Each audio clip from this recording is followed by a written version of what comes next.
Hi guys, it's Nikki, Creative Nikki's Homemade Crafts. Today I would like to teach you how to do the tri-squares stitch pattern. It is super easy, it is super pretty, it provides some really nice texture to it, so you have some depth in between, and it looks in the back very similar to the front. Now this is made in a round, as you can tell right here. I have a link in the description below for the pattern for this specific piece, which is obviously here not finished, but it'll be finished in the moment I publish this pattern and this video, so just check the description below. Anyways, I would like to show you here how pretty the tri-square stitch looks. I used Caring cakes, big cakes for this, and there's a very nice transition going on with the colors, and because they kind of overlay and fold into each other, so it's actually the perfect yarn for this specific piece right here. Now this is made in a round. I will teach you how to do it in a flat version, but I will point out the facts that are important for you to know in order to do it in a round. The round is actually very, very easy, and I don't know if I want to say simpler than in a row, because they're just slightly different, but actually completely the same. So it's a little hard to tell how to say it, but to show you, and therefore you can see it yourself. Alright, so as you can see, before you pull this away here, you can see that's every time 3 stitches of each. So these are all post stitches, front post and back post double crochet. So every time you do 3 front posts, you're going to do 3 back posts after, and so forth. So that just repeats over and over again. In a row, in a round, you're just going to flip it. So later on, when you go to the next round up, whenever you see a front post, you're going to do a back post, and then vice versa for the other one. So let me show you what that means for the flat version though. Now, as I just said, it has a stitch repeat of 6, 3 front post and 3 back posts, so that's every time 6. So you need a multiple of 6. For the round, you just want a multiple of 6. If you do it flat, you're adding 2 extra stitches for the beginning chain that you're not counting. So keep that in mind. So in this case right here, I have 18 plus 2 chains, but I have 18 stitches or chain double crochet in the end, because I'm not counting this beginning chain right here. Alright, so let's get started. I have a chain of 2 ready to go, and now I'm going to go around the first one. I'm going to do 3 front post double crochets. Doesn't matter which one you're starting with, you just have to repeat the same over and over again. So 3 front post double crochets, and now I'm going to do 3 back post. You should know how to do those, because I'm not going super slow in order to teach you that. You should know how to do front post and back post double crochets. If you do not know, I have a full tutorial on my website as well as my YouTube channel. So I did now the first repeat. I'm going to do 2 more repeats. So now I'm going back to front post double crochets.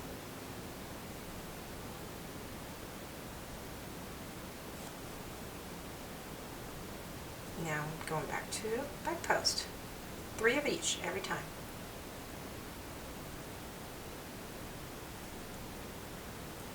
Second set done. Now 1 more set. Front post.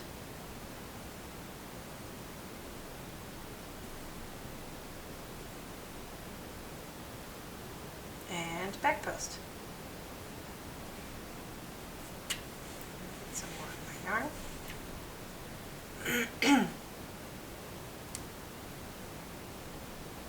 Alright, last one.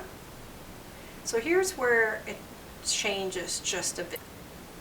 Okay, so now that we're finished at the end of this row, we're now going to have to flip and do the opposite thing on the other side.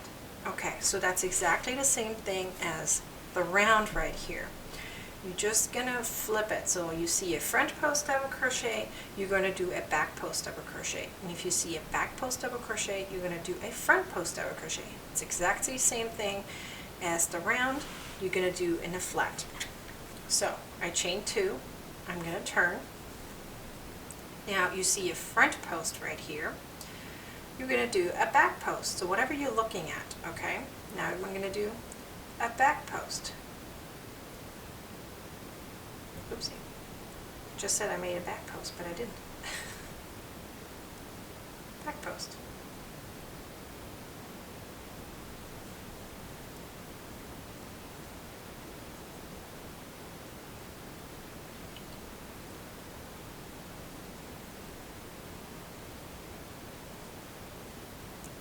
Okay, now I see a back post right here, 3 of them.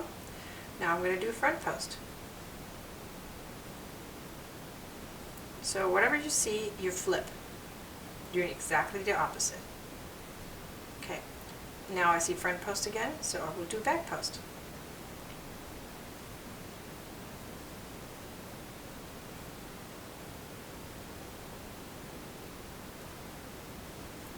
I see back post, I will do front post. So everything is a set of 3. And in total, the repeat is a set of 6.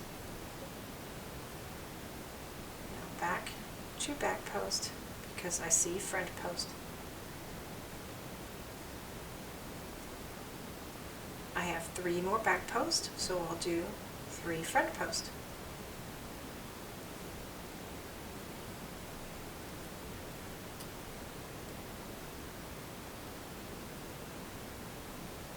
Okay, chain of 2 and turn. So this is how it looks like so far. As you can tell, it looks pretty much the same thing as this, just as this is flat and this is in a round. So now you're going to see your back posts. I'm going to do one more row for you so you can see how it looks like. So we have back post now, that means we're going to do front post. So if you now could tell that on the right side you're always starting with the front post double crochets, and on the wrong side you're always starting with the back post. Just trying to get some more yarn so it doesn't have to flip the whole time. Okay, now I see front post, I will do back post. So whatever you're looking at, that's just the best way for you to remember how to do the stitch pattern. It's very easy and it looks super pretty. So I see back post, I do front post. It's just the first row or round you have to kind of pay attention that you have a right amount of stitches. Once you have the first row or round done, you just have to remember that after the second one, the second row or round, you just flip it over. That means if you do front post, you do back post. Or when you see the front post, you do the back post.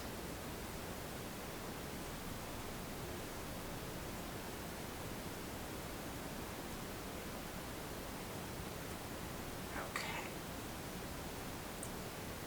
Now you would chain 2 again, and this is how it looks like now.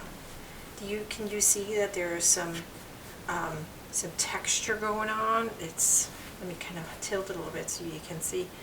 So it has some different dimensions. It's definitely 3D. So you have some deeper areas and you have some higher areas right here. It really does look pretty. It almost looks brick-like, but in a shift version. So it really is a very nice and pretty stitch, textured stitch. I'm sure it would look great on hats or scarves or anything that you want to use it for. I can even see this a perfect example for blankets. And remember, you can easily change the stitch by changing the amounts. So let's say you want to have 4 instead of 3. Then it will be a repeat of 8. So you can change this easily the way you like it. The reason that it's typically known for the tri-squares is because tri stands for 3, and squares, it creates kind of this square-like thing, almost, I'm going to say thing. It looks like a square once you kind of make your 3 stitches because of the height of the double crochets. So that's why it's called a tri-square, and that's why it's made that way. But you can easily change this into other numbers. It will just not directly be called a tri-square anymore, but it's the same idea. So I hope this video was helpful on how to do the stitch in a round and in the flat version. I hope you like and comment on this video and share it, and subscribe to my YouTube channel so you get to see all these beautiful new patterns and tutorials. And remember, everything is free and will stay free. Thanks for watching, you guys. See you next time. Bye.